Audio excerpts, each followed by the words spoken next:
दिन शाम को कमला के ससुर अपने रूम में बैठकर चाय पी रहे थे जब उन्हें एकदम से अपनी पीठ पर ऐसा महसूस हुआ कि जैसे उनकी पीठ में कोई नुकीली चीज घुसा दी। उन्होंने दर्द में जब मुड़कर देखा तो कमला वहां खड़ी पागलों की तरह हंस रही थी। कमला के हाथों के नाखून कमला के ससुर की पीठ के अंदर थे।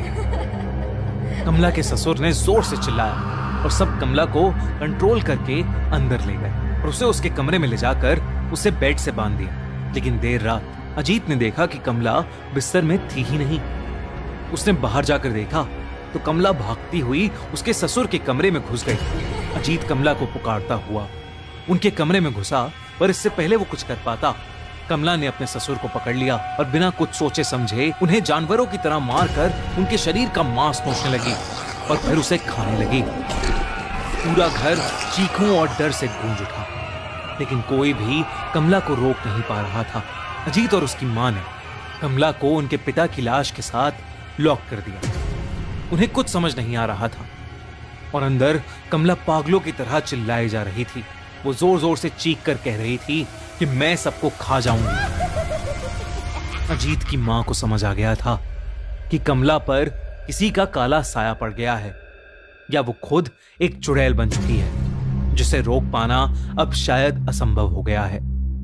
उस रात उनकी मां अपने दोनों बेटों को लेकर उस हवेली से निकल गई और अपने एक रिश्तेदार के घर चली गई। जब वो अपने रिश्तेदार के घर पहुंचे तो अजीत की मां ने उसे बताया कि कमला के साथ जो हो रहा है वो कोई इत्तेफाक नहीं बल्कि काला जादू है जो उनके घर के एक पूर्वज करते करते मर गए। उन्होंने अजीत को बताया कि उनके घर में एक शैतानी मूर्ति है जो शापित है और उसी शैतान का साया शायद कमला पर आ गया है और अब वो किसी को नहीं छोड़ेगी। कुछ समय बाद उस हवेली से 4 डेड बॉडीज मिली।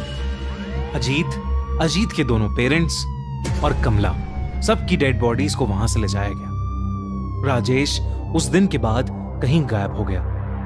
लोग कहते हैं कि आज भी उस हवेली में कमला की आत्मा भटकती है और वो किसी को नहीं बख्शती और अगर कोई भी उस हवेली में गया तो वो उसकी जान ले लेगी और इसीलिए आज तक वो हवेली वीरान पड़ी है। दोस्तों, अब से हर मंडे एनिमेटेड स्टोरीज वैसे ही आती रहेंगी और उसके साथ हर फ्राइडे को आएगा आंखों देखी का एक नया एपिसोड। तो एंड स्क्रीन पर जल्दी से क्लिक करो और देखो हमारे पॉडकास्ट का पहला एपिसोड SR पे के साथ।